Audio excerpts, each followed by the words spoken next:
purpose of this video is simplifying square roots. To start with that, we're going to start with the bell work. Number one, what is a composite number? Okay, if you recall, a composite number is a number with more factors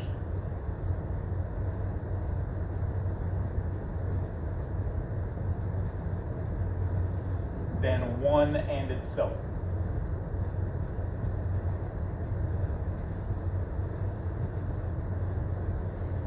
For example, 9 would be a composite number because 3 times 3 is also 9. Okay. What is a prime number? Number 2. A prime number is a number whose only factors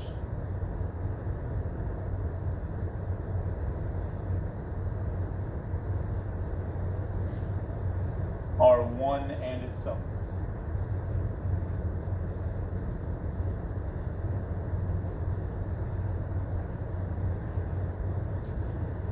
What is a perfect square? A perfect square is when you take a square root. So it's a number that when you square root it,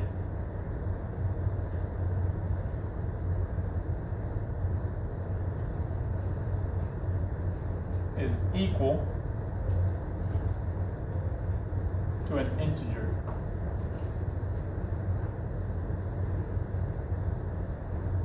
Four would be a perfect square because the square root of 4 is 2.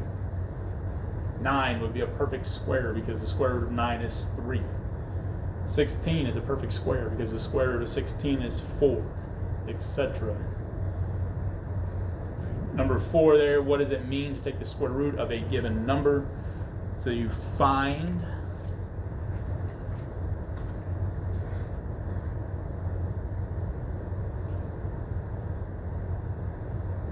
what number that when multiplied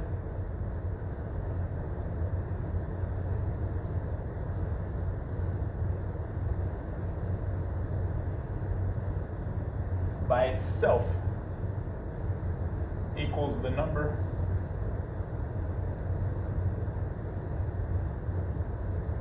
under the radical symbol or the square root symbol.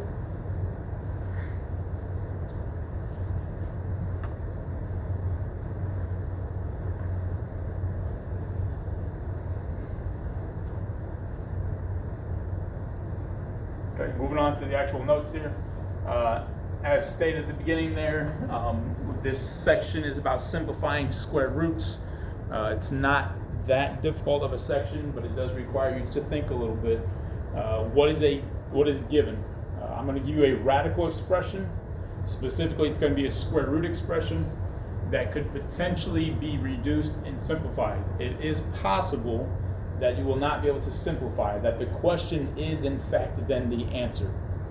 Okay, so what would the answer look like? It will look like this: a times the square root of b, where a is any real number and b is a number with no perfect square factor remaining in it.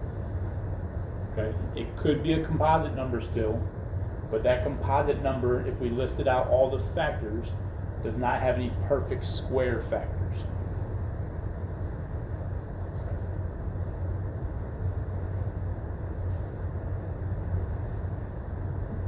The multiplication property of radicals, you're going to use this a lot in this section, and you're going to use it a lot further on in this integrated math too. Okay, if we have a composite number c with factors a and b, then the square root of c can be rewritten to equal the square root of a times b underneath the same square root.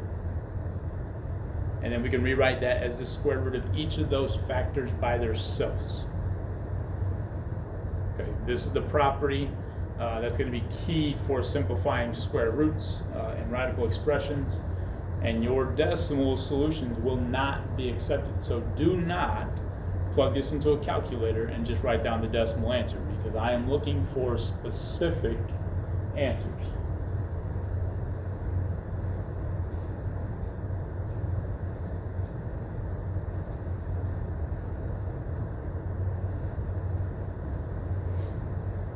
last page of notes here for a set of 4 examples. Simplifying radical expressions, procedure.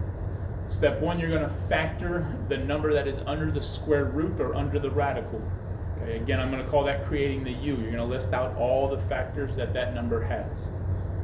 You're going to identify the set, if there is one, that has the largest perfect square. Step 3 there, you're going to apply the multiplication property of radicals, the page that I just showed. Step 4, you're going to take the square root of that perfect square. And then step 5, you're going to multiply that number by any number that is already outside of the radical to start with.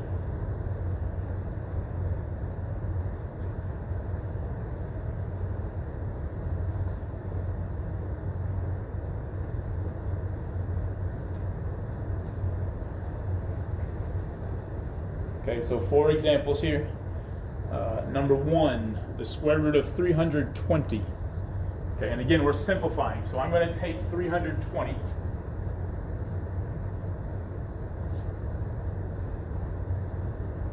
And I'm just going to factor that out. Again, I'm going to do what I call creating the U. Okay, I'm going to start with 1 times 320. And then I have 2 times 160. If I take 320 divided by 3, I get a decimal answer, so I don't want to write that one. I can divide by 4, I get 80. If I divide by 5, I get 64. If I divide by 6, I get a decimal answer, so I don't want to write that. If I divide by 7, again a decimal answer, so I don't want to write that one. If I divide by 8, 8 times 40. If you divide by 9, again a decimal answer. But if we divide by 10, we get 32. If we divide by 11, 12, 13, 14, and 15, each of those will give us a decimal answer, so we don't want to write those. The next one is 16 and 20. Okay, and that is all the factors of 320. Okay, so now again, I'm looking for the largest perfect square factor. Okay, we do have multiple perfect squares here. If I look at the top going down from the right side and around, 320 is not a perfect square. 160 is not a perfect square. 80 is not a perfect square. 64 is a perfect square because 8 times 8 is 64. 40 is not. 32 is not. 20 is not. 16 is a perfect square. Okay, square root of 16 is 4. And then moving my way up the list there, 4 is a perfect square. That is 2. Okay, so again, we have several options here, but again, I want to choose the largest perfect square. So the largest out of that set that I mentioned is 64. So I'm going to use this set. Okay, and I'm going to take 320 square root, and I'm going to rewrite that using these 2 factors. So this becomes a square root of 64 times 5. Okay, and again, as stated on the previous page, I would suggest putting the perfect square factor first. That is not required. It's just something that I suggest. Okay. I can then apply the multiplication property here and separate these 2 under square roots of their own. And if I take the square root of 64, again, I get 8. So the answer to this is 8 times the square root of 5. Okay, 5 does not have any more perfect square factors, so that is where I'm going to leave it. Okay. Number 2.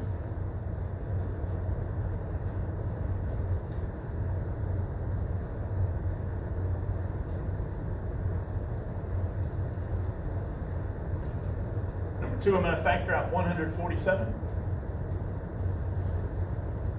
You always have 1 times that number, so 1 times 147. You cannot take 147 divided by 2. but you have 3 and 49. And the next set is 7 and 21. Okay. There are no factors between 8 and 20 that work. Okay. Not that gives us an integer value. So again, I'm looking through that list. 147 is not a perfect square. 49 is a perfect square. 21 is not a perfect square. 7 is not. 3 is not. Okay? So then I use 49. And the difference between this problem and the previous problem is that I have that 9 in front of the square root. So I don't want to forget that. I want to continue to transfer that with me. So this is going to be equal to 9 times the square root. And again, I'm going to change 147 to be this product. And again, I'm going to put that 49 first because it's a perfect square. So 49 times 3. And then I'm going to apply the multiplication property, and I'm going to separate this. So I have 9 times the square root of 49 times the square root of 3. And the square root of 49 is 7. So I have 9 times 7 times the square root of 3. And then 9 times 7 is 63. So this is equal to 63 square root of 3.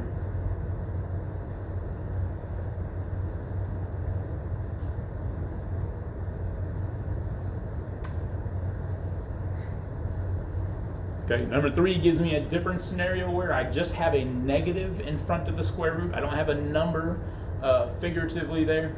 However, if you need to put a 1 with that negative, that would be fine. Okay, but now I'm again still looking at that number underneath the square root. I'm going to take it and factor it out. So 75 is 1 times 75.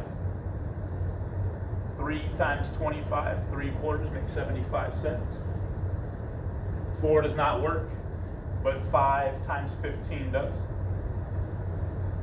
6 through 14 do not work. Okay, so again, I'm looking through this list and I'm going to identify the largest perfect square. And the only perfect square here is 25.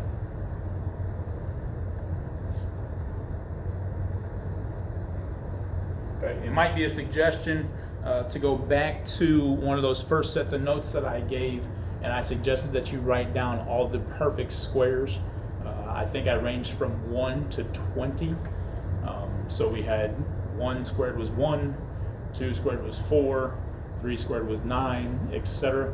If you can find that list, that'd be great. If you can't find that list, you may want to make one so that you can identify some of these factors pretty quickly. I do try to stay kind of low as far as those go. So if you go up to 20 squared, which is 400, you should be pretty safe as far as your list goes. Okay. So again, separating this now. So square root is going to become, I'm going to put -1 here in front, times square root is 25 times 3. Again, applying the property now gives me -1 times square root of 25 times the square root of 3. Square root of 25 is 5, so that gives me -1 times 5 times square root of 3. And then -1 times 5 is -5 square root 3.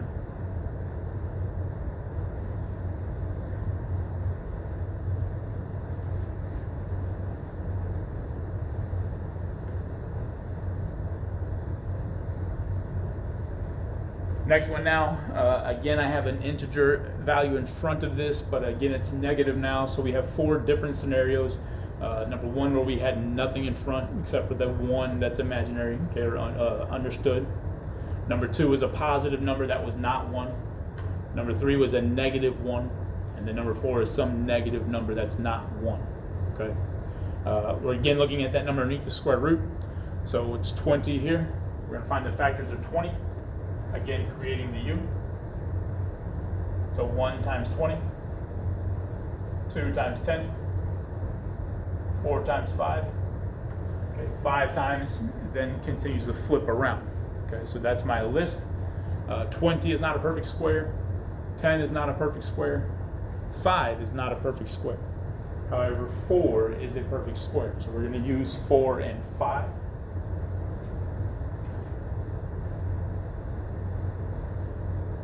So again, now I'm going to rewrite. So -6 square root. Again, using these factors, putting the perfect square in front. So 4 times 5. Again, then applying the property here, we have the square root of 4 times the square root of 5. Square root of 4 is 2. So I have -6 times 2 times the square root of 5, which is now -12 square root of 5. Make sure you don't cut off that negative. Okay, it's as simple as that. So if you have any questions, comments, or concerns, again, by all means, feel free to reach out to me and let me know.